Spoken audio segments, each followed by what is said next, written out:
شو او مصروفیات بیا په دوا قسمه دی علما فرمایي یو خو دنیا مصروفیات دی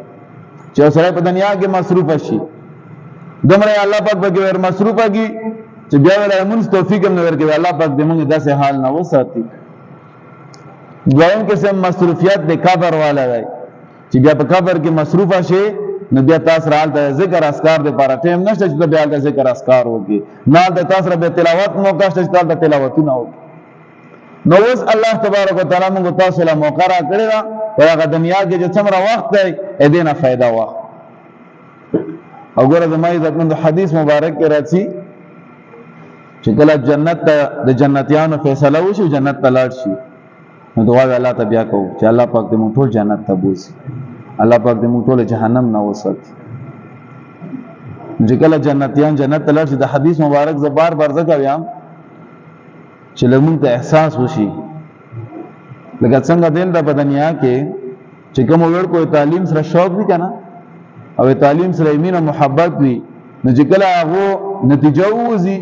او په نتیجه کې یو ته یو نمبر د نمبر کم راشي یو ته یو نمبر او دو نمبر ډېر احساس کیږي چې او هو ما خو یو نمبر کم راغلی دا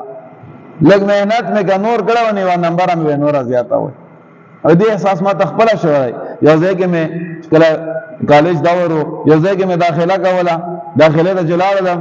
نو صرف یو نمبر په وجه باندې معنا غوند سکالرشپ ته له اته چې کوم نمبر وختي یو کې مې صرف یو نمبر کماوه کله نمبر مې زیات وي فیس ار سره دا معفو او یو نمبر کموالی وجه نه فیس ار سره باندې ولګید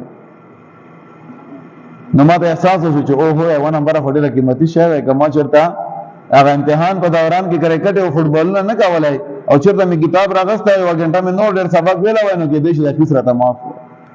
د دنیا پر دم رمنډ او سوچونه کاو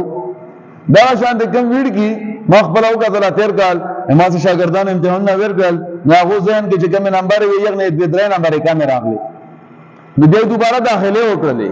دوباره پیسې ولګاولې دوباره مهنت وګجره ماته لګي نور خې نمبر ملو شي خدا دنیا کې ته دوباره موقع ملاوي دی شي ال د اخرت کې ته دوباره موقع نشي ملاوي دی چې دوباره تعالی الله پاک چانس لري بس دنیا کې یو پیرا چانس دی د اخرت پر یو پیرا موقع دی یو پیرا ژوندۍ ده دویمه ژوندۍ نشته چې ته دویمه ژوندۍ کې جنې کا اعمال وکړي کوم انسانانو لپاره چې الله تبارک وتعالى په دنیا کې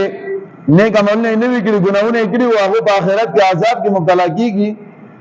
نو کافرانو مبارک راځي چې کافرانو الله ته سوال وکړي چې الله پاک موږ دنیا ته واپس ولګا موږ چې کوم په دنیا کې نیک اعمال کوو لیکن بیا دنیا ته راتګ شته نه دی بیا دنیا نشته راتګ چې بیا دنیا راشه بیا ته نیک اعمال کوي بس کوم نیک اعمال کوي اوس یو نو حدیث مبارک کې راځي چې کله جنتیان جنت ته لاړ شي نو یو جنتی ته ډېر خپل خوشبو محسوسه شي ډېر ښه خوشبو ولرش نو د خپل خادم ولګي چې د لاړ څخه معلومات وکړه چې د خوشبو کوم ځای نه راغله نو خادم لاړ شي معلومات به وګي واپس چر شي دا جنتی ته وي چر په پلان کې درجه کې یو جنتی پروت او اړخ واړولو یا اړخ اولیدل وجنه هغه خوشبو دې ته جنت ته ورسېدله اوس هغه څومره لوی مقام څومره لري پروت وي هغه خوشبو دې ته رسیږي دله نو دا پختنه وکي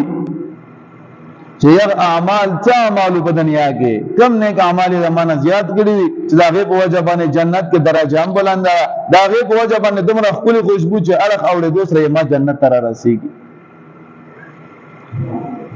هغه خادم ورته وی چې تا اعمال او د اعمال یوم رو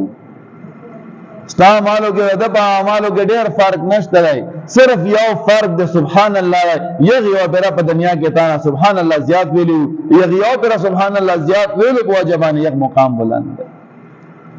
ګور جنت کې چې کومه درجه وي هغه په نسب نشته دی اب پیسو نه وي هغه دل د پنه کو اعمال باندې دل د کم نیک اعمال دا وګړل څومره ډېر نیک اعمال وګړل دمره په جنت کې ته خوشاله باندې دمره ته چې کوم راحت ولا ژوندۍ وي دمره چې کوم ته خوشحال وي